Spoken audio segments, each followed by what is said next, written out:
Cognac-finished whiskeys are blowing up right now, but are they really adding magic or just fancy labels? We're blind tasting 8 different bottles to find out, and by the end, you'll know which cognac finishes are actually worth hunting down. Speaking of finishes, if you want to finish your outfit the right way, check out our Barrel Hunters whiskey-inspired t-shirts. We got movie tees, seasonal tees, and our best-selling malt whiskey Disney-inspired tee. They're comfortable, they look sharp, and they let everyone know you take your whiskey as seriously as your style. The link is down in the description below. Now, time to get me some of that cognac goodness. Cognac is a type of brandy, much like bourbon is a type of whiskey, and it's made exclusively in the Cognac region of France under strict regulations. By law, it must be distilled twice in copper pot stills and aged at least for 2 years in French oak. Most cognac barrels are made from Limousin or Tronchet oak, prized for their porous grain and ability to impart character. I am a huge fan of cognac-finished whiskeys, and this is probably gonna be the most excited that I have been for a blind tasting. I'm up there with you, man, because I'm not one that drinks cognac by itself, but the cognac finished whiskeys that we've had recently are next level, so I'm pumped to do this. Oh, I cannot wait. Alrighty, you wanna do the honors? I shall.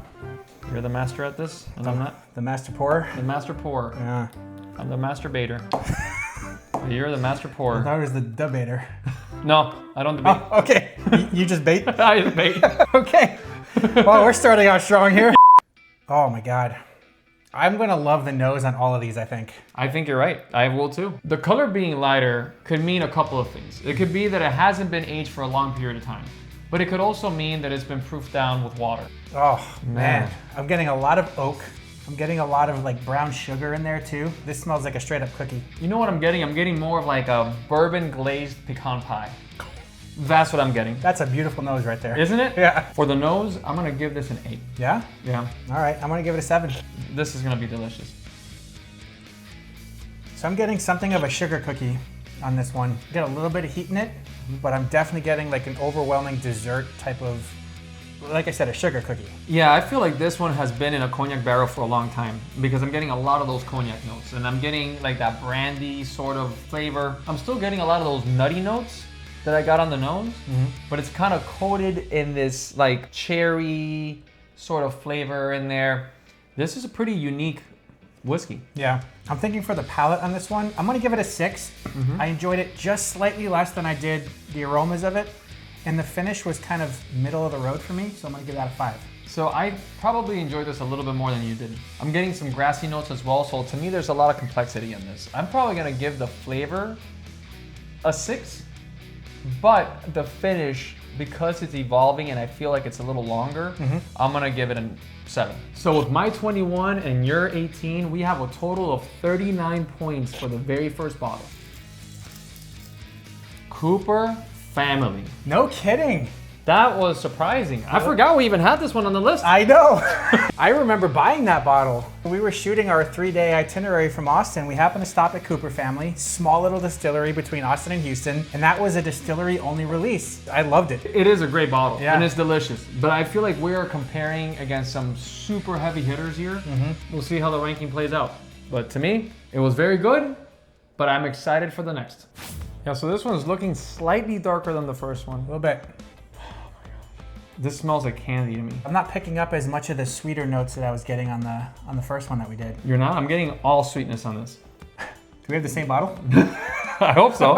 I'm getting some caramel. I'm getting some like ethanol flavors, but I'm not getting like the same kind of candy sweetness I was getting on the first one. I am getting a little bit more ethanol in this one than the first one, for sure. But I'm also getting a lot of like those bourbon notes. Okay. There's a lot of vanilla, caramel, sugar. That's what I'm getting on this. I'm very much enjoying this. I think I'm gonna give this one an 8. I think you gave the last one an 8 too. I did. I'm just 8s all around. I'm gonna go a little bit lower.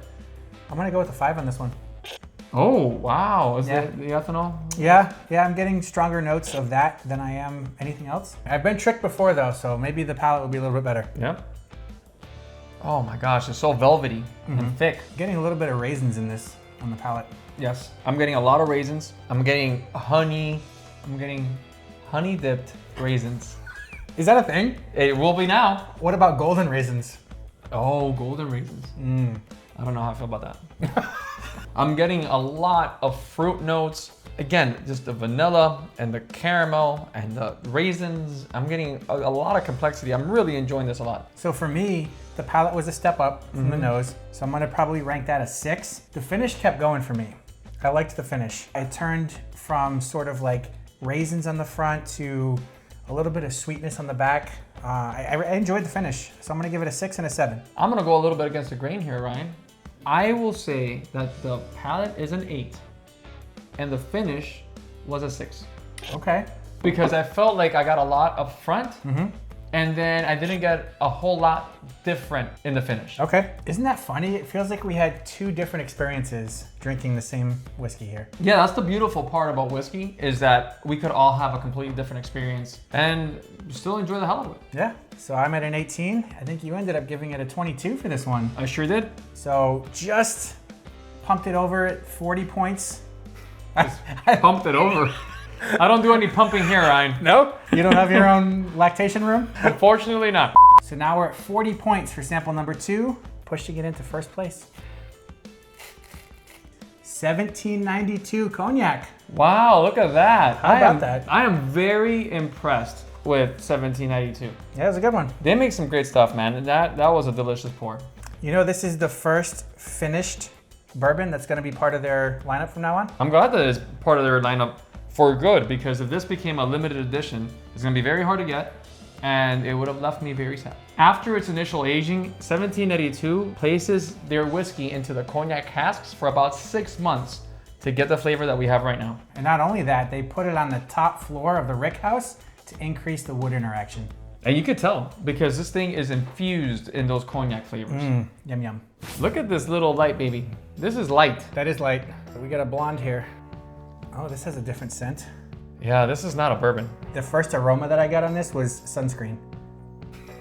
Like a fancy sunscreen. There's no wrong answers here, man. Until today. Dick. Let me update that. A little coconut infused sunscreen.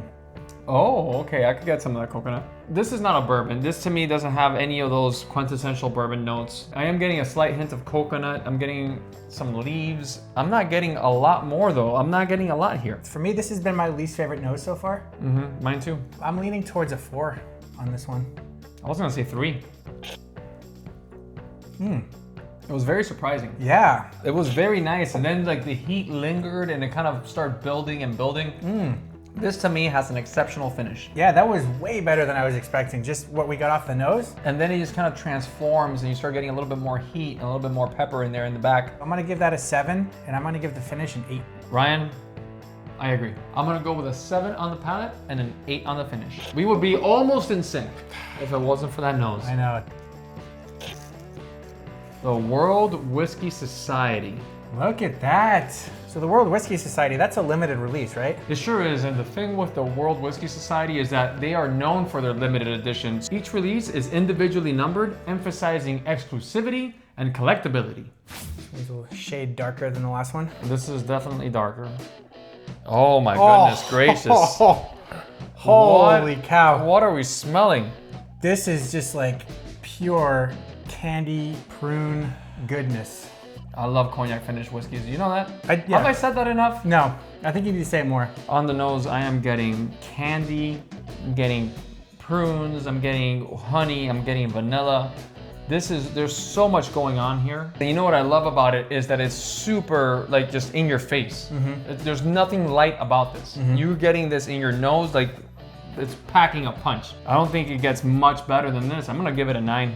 That's exactly where I'm heading to. Yeah, 9? Yep. You know what's funny is that in one of our past blinds, we had a little debate in the comments about how important the nose was for the blind tasting. Some people thought it wasn't that important. Others was like, no, that's a huge part of the tasting experience is the nose. And I tend to lean that way, which is why we are rating the nose on these as well. Yeah, I think that's fair. You want to nose it. You want to get a good experience there. You want to understand the finish. Really let it all sink in. The whole experience when you're drinking whiskey, it's what it's all about. Oh, wow. Dude, that thing evolves. This is an experience. You know what I'm getting a lot of up front is oak. Okay. Which I didn't get on the nose. And then it just evolved into like dark cherry and prune and vanilla and dark chocolate. This is an incredible experience. So just think about all the dark fruits you can. Plums, dark cherries, figs, wrapped up into one taste, and then it just evolves. I'm gonna give this one a 9 on the palate and a 9 on the finish. That's exactly what I'm doing too. 9s across the board. Are we in sync? We are completely in sync. With both of our 27s combined, we have 54 points, which I believe is the best score that we have given any blind in any of our blind tastings so far. I think it is. Don't cheat. Holy I wouldn't have guessed this. Is it Old Elk? I don't know if you can read this, but it's Old Elk Cognac finish. Wow. Old Elk is incredible. I love that bottle. The whiskey was finished for about 10 months in French Limousin oak cognac casks. Being in a cask for 10 months really imparts some of that flavor. So that's why we got so much complexity in this glass. That is, I mean, I don't want to say shocking because we've actually paired this with Joseph Magnus before, and I think that I chose the Old Elk as the more expensive one, but it wasn't. And once again, we haven't tried Joseph Magnus yet, but I feel like this is gonna be the bottle to beat. Nice amberish color. It looks like it's been finished in cognac casks. Stop it. How do you know things? I'm a whiskey expert, Ryan. Oh man, this has a great nose too. I'm getting a lot of oak. I'm getting a lot of like sweeter flavors too, a lot of vanilla flavors in here. I don't know if you're getting this at all, but I'm picking up some pear notes in here. Okay, yeah, now that you say it, I'm getting a lot of pear. A lot of, not a little, no, a lot. Just a ton of pear. Just dump a bunch of pears in here. It's finished in pear casks. This couldn't get any more peary. I'm getting a lot of that cognac finish here. I'm still getting some of that like brandy coated cherries, but it's a little bit more subdued than the last one that we had, the Old Elk. I'm gonna give it a 7. Because we just had the last one, this one is a slight step down, but it's still a really good nose. I think I'm gonna give it an 8. I almost got like a beer type finish on this one. Did you know? Yeah, it reminded me of kind of that Belgian whiskey that we had a while back with the beer finish. Again, I got a lot of oak. I could see the cognac and the oak playing together with this one. I'm getting a little bit of that raisin bran flavor in this. I feel like I taste the heat more on this one than the Old Elk. I don't know if it's higher proof, but I feel the proof more. And for that reason, I'm gonna rate this one just slightly lower than the Old Elk. I'm gonna say that this one is a 7 on the palate and a 6 on the finish. Yeah, while I enjoyed the finish, it didn't last as long as I was hoping for. I think I will give it a 7 on the palate. The finish was middle of the road for me. So I think I'm gonna give it a 5 on the finish. I'm gonna guess Joseph Magnus. Oh, okay. So with my 20 and your 20, we have a 40. You were right. It is Joseph Magnus Cigar Blend. Look at that. Joseph Magnus is finished in Armagnac, sherry, and cognac. So with that added complexity, it kind of reminded me of those flavors. And having tried it side by side with Old Elk before, it kind of brought me back to that. The Cigar Blend series was created to pair specifically with cigar smoking, and I think that they hit the nail on the head with that one. Yeah, if you guys have paired this with cigars before, put it in the comments which cigars you enjoy pairing with the Joseph Magnus. So this one has like kind of a reddish color to it. This one's pretty dark, man. Yeah. I like it. This could only mean one thing. Or 2 or 3. It's either been aged for a long time, it has not been proofed down, or it's soaking up some of the colors of the cognac. Look at that. I can't wait. Brilliant. Oh my God. Dude, the first thing that hit me in this, cherries. I'm getting a lot of strawberry notes too in this. I'm really enjoying this nose. See, I'm getting a lot more oak in this as well. I'm getting a lot of cherry, but I'm also getting a lot of oak and like that toasted barrel note. I'm not getting a ton of heat. It does feel complex though. I'm gonna give this an 8 on the nose. Wow, okay. I'm gonna give it a 7. Okay. I think it's great. I wouldn't say it's like tied for first or second. Oh my God.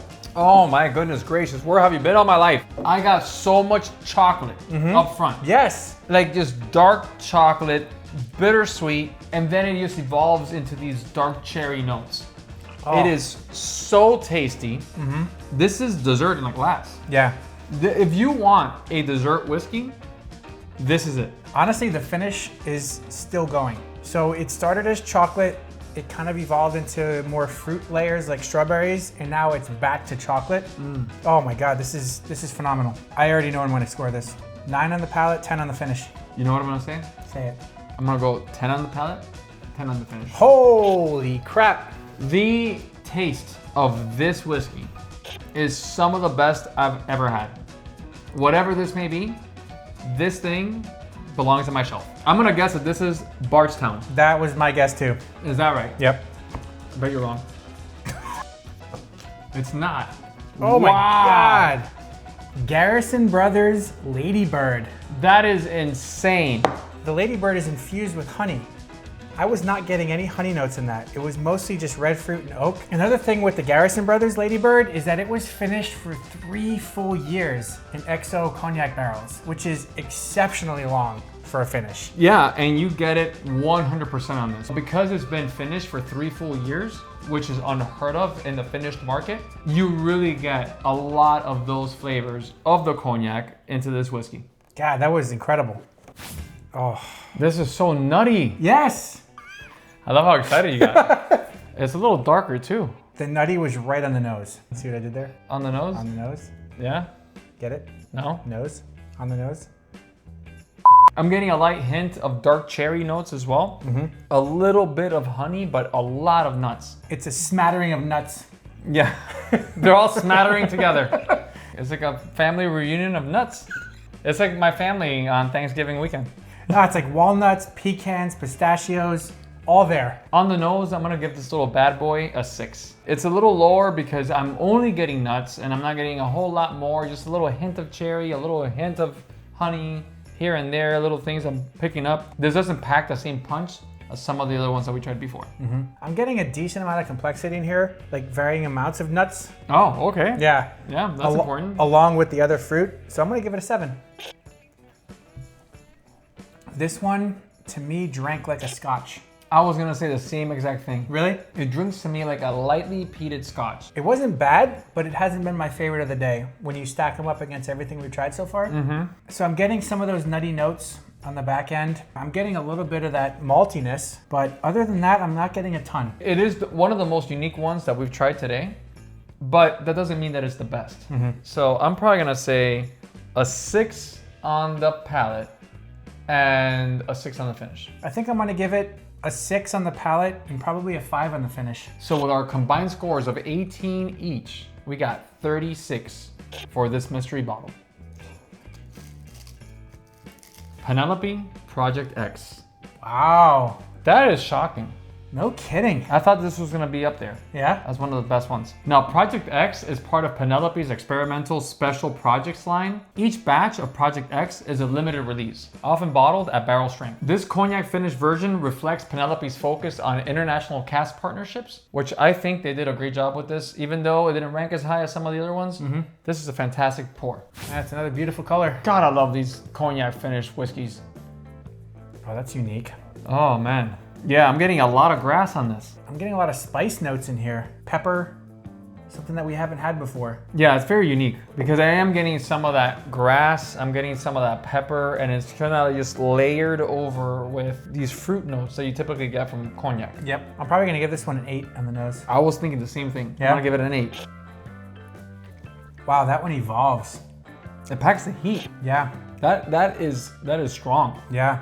So that one kind of evolved from like fruity up front to almost like a leathery type finish. You know what's interesting? I got a lot of pepper up front. Then the finish got sweeter and sweeter as we went along, and it got fruitier and then kind of like coated in this like honey note. If we didn't see that we had Ladybird already before, I would have thought that this is a Ladybird. Yeah. Because this has a lot of sweetness to this, but it does pack a punch. It has some heat. Yeah, there's a lot going on here. For the palate, I'm gonna give it a 7, but for the finish, I'm gonna give it a full-blown 10. Wow! Yeah, this was a very layered experience as it was going down the hatch. We were close to being in sync here. Oh no. So I'm gonna give it a 7 also on the Okay. palate. I'm gonna give it a 9 on the finish. So with your score of 24 and my score of 25, this lands at a 49, which again is a great score. But we are going against some heavy hitters today.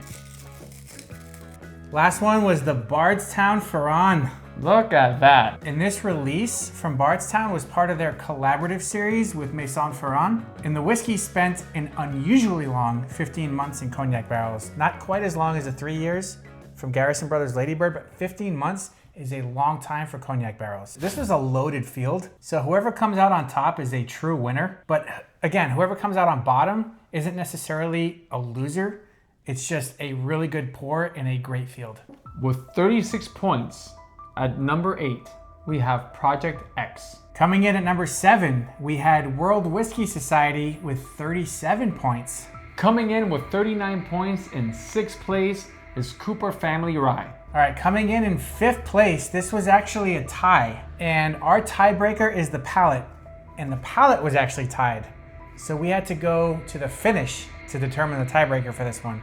So coming in at 5th place with 40 points was Joseph Magnus Cigar Blend. That's a $200 bottle. Jeez. That is crazy. And you know what beat it? A $50 bottle.